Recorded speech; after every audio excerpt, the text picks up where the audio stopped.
Business relationships are like any relationship. They work best if people really get to know and understand each other, and they are at their best if you actually like each other and enjoy your interactions. I'm about to share with you how content can be your magic solution to help make sure you have positive working relationships. Now, did you know that 1/3 of your life is spent at work, which means that the average person will spend 90,000 hours at work in their lifetime? This means that relationships that we have at work, so the clients that we take on, the suppliers that we work with, our colleagues and the people we hire, they are all actually really important to the overall quality of our life. How can they not be? We spend so much time interacting with each other. Now, obviously some more so than others, but I can honestly say that I spend more time interacting with my team than I do my parents, and I spend more time interacting with some of my clients than I do my friends. So what can we do to control the situation so that we work with people that we like, and why is that so important? Now, let me tell you a little story. Someone said something to me when I was fairly early in my business that really struck a chord.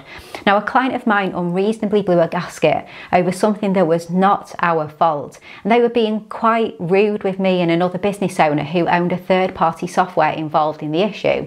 Now, the thing is, neither Content 10X nor my friend's business were responsible for what the issue was. But because the client didn't really understand the process, it was actually his own team that had made a mistake and his team needed to fix it. But when I spoke to my friend about responding to this really rude email, his stance was to tell the client to change his attitude or basically know where the door is. And he said to me, look, we don't go into business ourselves just to work with awful people who speak to us like that. And that really struck a chord with me because it's very, very true. So back to the question, what can we do to control the situation so we work with people that we like? Now, there are many things we can do, but one sure thing is to create and share content. Create content that is valuable to others, that demonstrates your knowledge and expertise, that will help grow your brand and what you want to be known for in the marketplace, and very importantly, that gives off your personality so that people can get to know you. Because authenticity and transparency goes a long, long way. Consistently create content, but don't put a mask on when you do so. Your content has to give off the right vibe for you to help people just understand you as a person, then also your business as well. If you're creating content in order to gain new clients, then the last thing you want to do is draw them to a version of you that isn't true. So the alternate persona that you create for your content.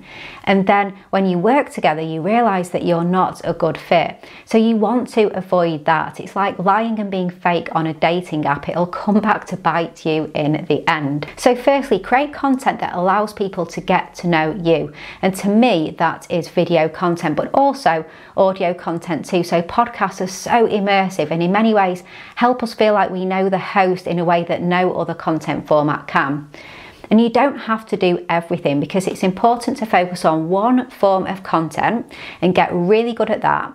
But that's where repurposing can save the day. So you can repurpose your videos into podcast episodes, you can repurpose them into blog posts and social media content as well.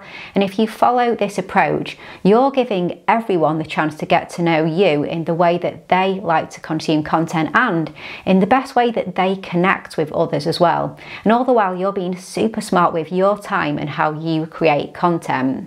I think it's super important when a potential client expresses interest in working with you to actually ask them if they have consumed your content. Because if someone comes to you interested in working with you and they say they have been listening to your podcast for ages, or they've read your book, or they love your YouTube content, you can breathe a sigh of relief in a way that you have already spent a lot of time with them and they decided that they like and trust you. It's basically like you took them on all those business lunches and rounds on the golf course, just you weren't there.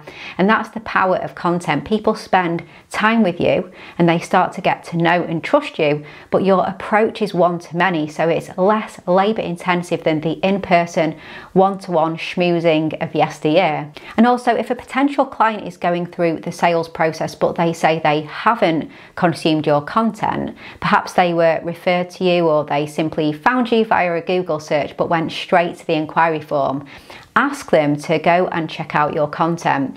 Give them some ideal videos to watch or a podcast episode to listen to or blog posts that they should read, because I think it's a perfectly reasonable thing to do. If you are providing them with a proposal or after you have pitched, just to say, hey, to get to know me, to see if you like me and you could work with me, go listen to or watch or read such and such content, because they will decide, yep, I could work with this person, or they might decide that they don't like you. And isn't that better to decide before you start working together than when you are knee deep in a project or service arrangement? That's exactly what you're trying to avoid, working with people that you don't get on with. For example, I came across someone recently that works with agencies to help them grow and scale, and the lady who runs the agency has a podcast. So I started to listen to her podcast and it was interesting, lots of great interviews, but it gave me an idea as to whether I liked her. And you know what? The answer was actually no. The more I listened to her episodes, the more she rubbed me up the wrong way. I found her dead self-absorbed and quite self-important, and just to me, she was quite annoying. So I realised I wouldn't want to work with her, especially in a coaching capacity. So we both won. I truly believe that. She won just as much as me in that scenario. And then on the other side, I've done the complete opposite before, where I've chosen to work with someone because I listened to their podcast and I knew I would get on with them. I knew that I liked the similar things. I knew that we had a similar sense of humour. We were very aligned in our points of view in many ways. And I knew that they were an expert already, but by consuming content, it gave me a sense of their personality, and I knew that I liked them and I could get along with them. And another huge benefit, so content helps when it comes to attracting talent too.